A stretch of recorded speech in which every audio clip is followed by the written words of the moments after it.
Počúvate program Spoznávame Bibliu.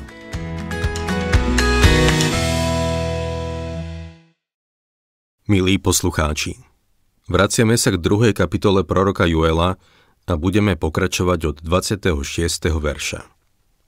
Je to veľmi dôležitý odsek písma, pretože sa tu píše o dni Hospodina. Najprv hovoril o miestnom mori kobyliek a potom, keď sa zahľadil stáročie dopredu, priniesol sa k dňu Hospodina, ktorý začne večer po zotmení. Náš Pán ho označil ako obdobie veľkého súženia. Na konci veľkého súženia príde Kristus, aby ustanovil svoje kráľovstvo. V našom texte sa teraz nachádzame v tomto období, lebo v 23. verši píše: Synovia Siona, jasajte a tešte sa. Ten deň sa priblížil. Budem čítať teda 26. a 27. verš.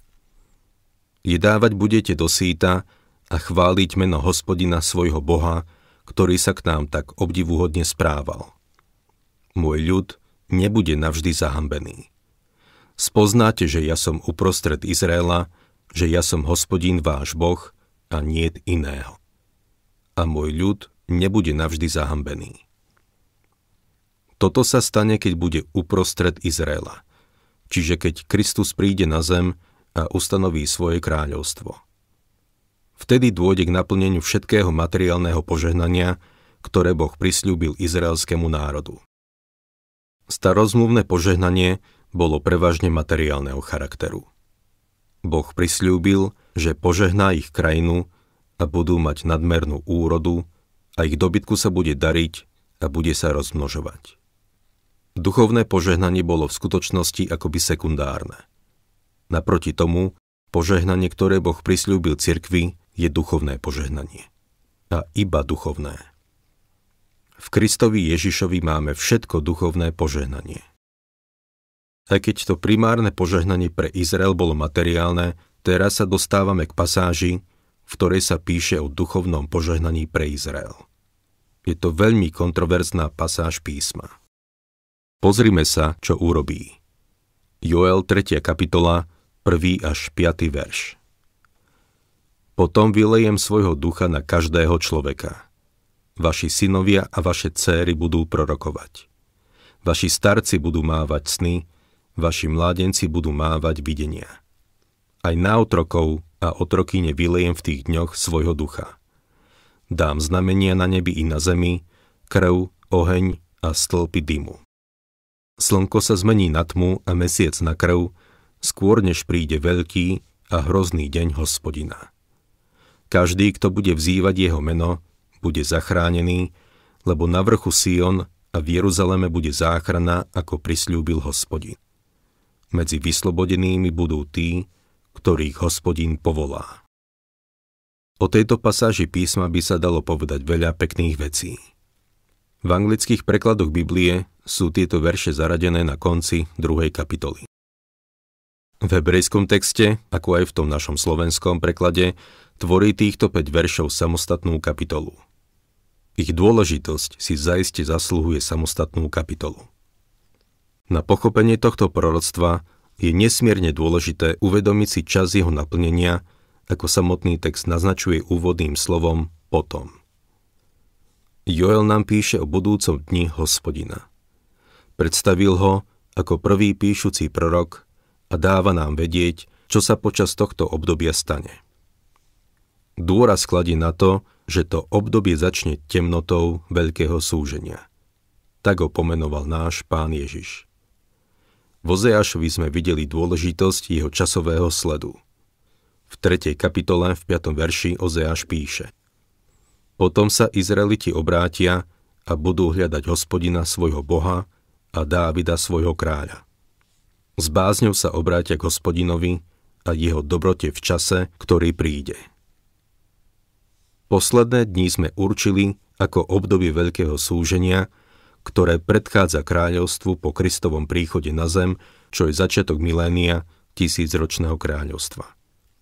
Z toho môžeme usudzovať, že Joel tu hovorí o veľmi konkrétnom časovom období, že toto proroctvo má byť naplnené počas dňa Hospodina po období temna veľkého súženia.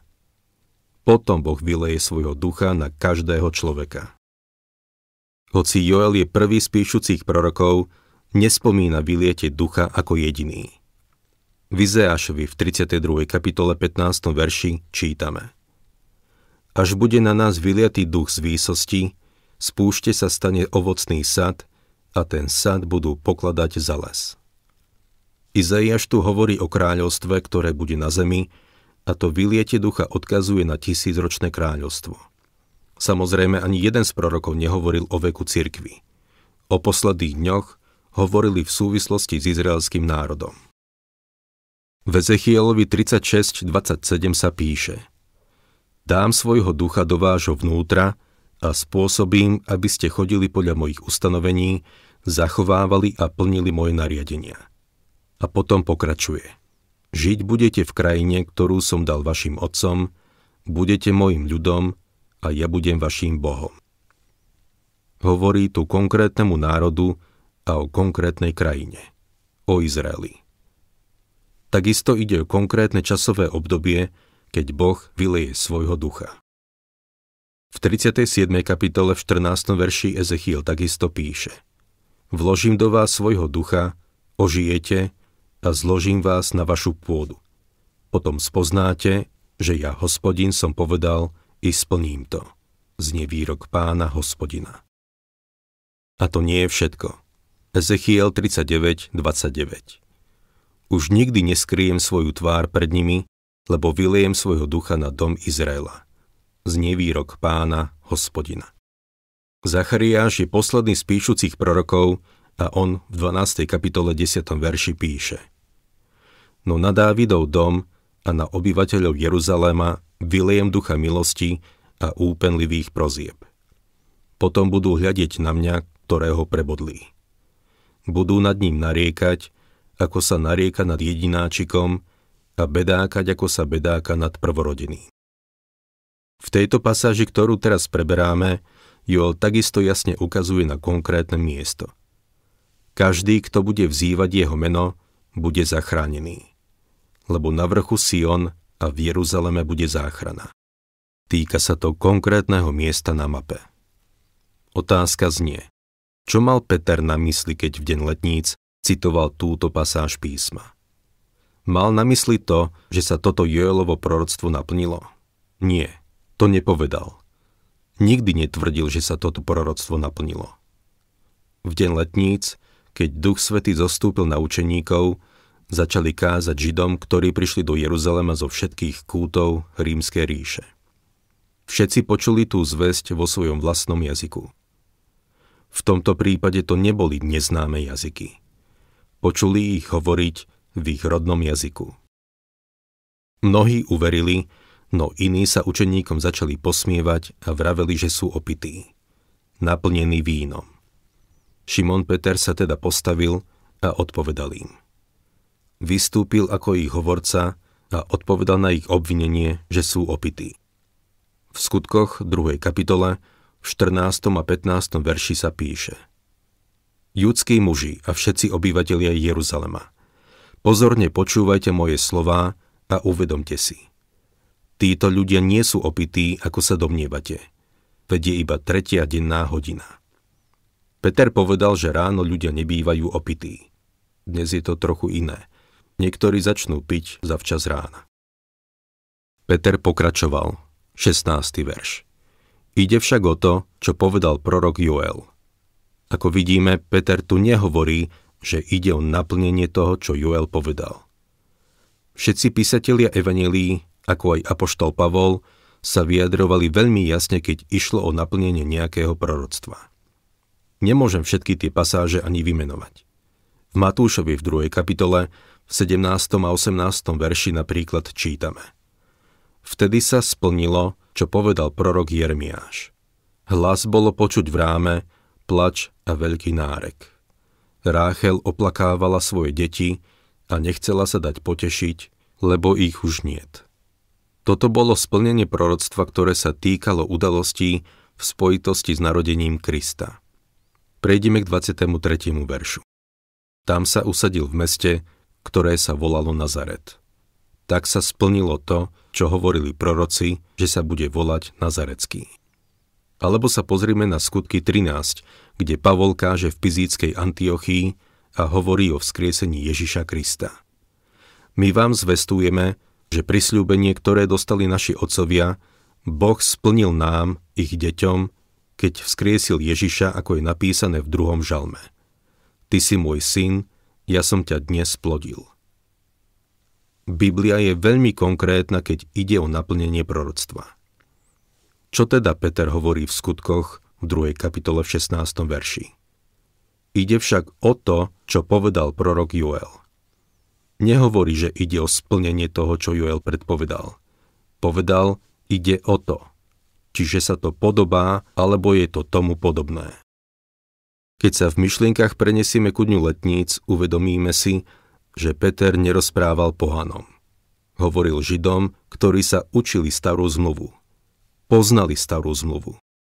Boli to Židia z celej rímskej ríše, ktorí prišli do Jeruzalema na slávnosti. Precestovali veľké vzdialenosti, lebo zachovávali to, čo požadoval Mojžišov zákon. Peter im vlastne hovorí: nesmejte sa, nerobte si posmešky z toho, čo vidíte.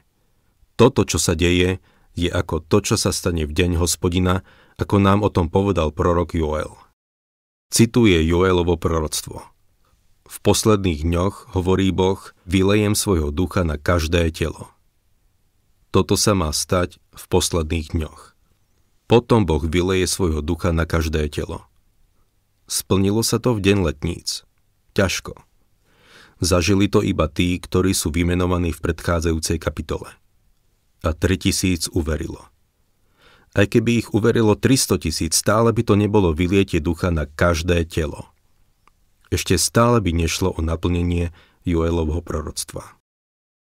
Peter im v skutočnosti hovorí: nerobte si posmešky z toho, čo vidíte. Sami by ste z Božieho slova mali vedieť, že Joel hovorí, že príde deň, keď Boh vyleje svojho ducha na každé telo. Ako dnes vylial na zopár ľudí, nemalo by vás to prekvapovať. Peter potom citoval zvyšok Joelovho proroctva, čo sa stane. Dám znamenia na nebi i na zemi, krv, oheň a stĺpy dymu. Slnko sa zmení na tmu a mesiac na krv, skôr než príde veľký a hrozný deň Hospodina. Splnilo sa to v deň letníc? Samozrejme, že nie. Nebolo zemetrasenie a ani slnko a mesiac sa nezmenili. Toto sa stane potom, keď príde veľký a hrozný deň Hospodina. Deň letníc bol veľký deň, ale nie hrozný. Bol to úžasný deň.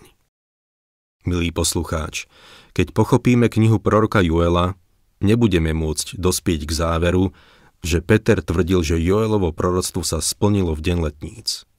Šimon Peter len použil Joelovo proroctvo na odpoveď tým, ktorí si robili posmešky. Otázka znie: čo bolo témou Petrovej kázne? V deň letníc témou jeho kázne bolo vzkriesenie Pána Ježiša Krista. Keď sa dostane k svojmu textu, cituje 16. žalm, 8. až 10. verš, proroctvo o Kristovom vzkriesení.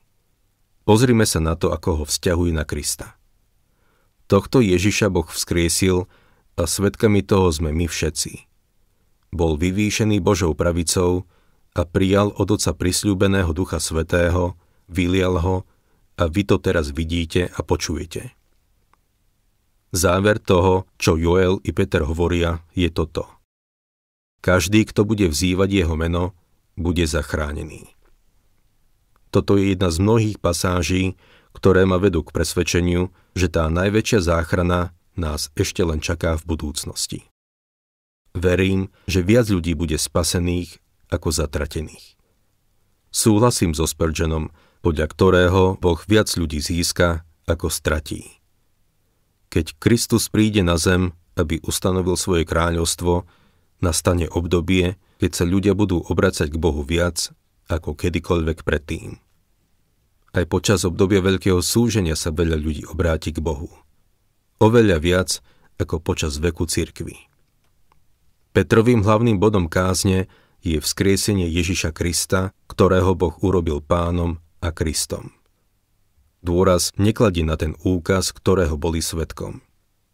Dôležité je spoznať Ježiša Krista. Ach, milý poslucháč, nenechaj sa pohltiť zážitkom tak, že by ti uniklo to dôležité. Spoznať Krista. Aké miesto zaberá v tvojom uvažovaní, v tvojom živote a v tvojej službe? Táto časť Joelovho proroctva je nesmierne dôležitá, ale ešte sa nenaplnila. Prejdime k 4. kapitole, kde na začiatku čítame: Veď hľa, v tých dňoch a v tom čase, keď zmením údel Júdu a Jeruzalema. Ako vidíme, Joel pokračuje v tom, o čom doteraz hovoril. O čom hovorí? O tých dňoch. O akých dňoch? Nuž o tých, keď bude na zemi ustanovené kráľovstvo. Keď zmení údel Júdu a Jeruzalema. To ešte neurobil. To sa ešte len stane v budúcnosti. A neurobil to ani v deň letníc. Som si istý, že už rozumiete tomu, že to musí zapadať do kontextu toho, čo Joel hovorí. Je to jeden z mnohých príkladov, keď ľudia len siahnu po nejakom biblickom texte, bez toho, aby pochopili celý význam danej biblickej knihy, jej zámeru a posolstvu. Vytrhávajú len zo pár veršíkov a aplikujú ich na miestnu životnú situáciu, lebo to chcú aplikovať na nejakú miestnu situáciu. Veľa ľudí to tak robí.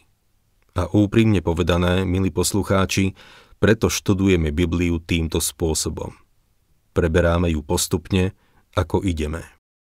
Verím, že vidíte, že táto pasáž písma je nesmierne dôležitá. Verím, že všetci sa na tom zhodneme. Ale je to niečo, čo sa stane až v budúcnosti.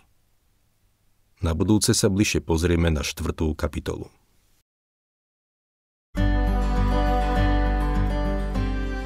Počúvali ste program Spoznávame Bibliu.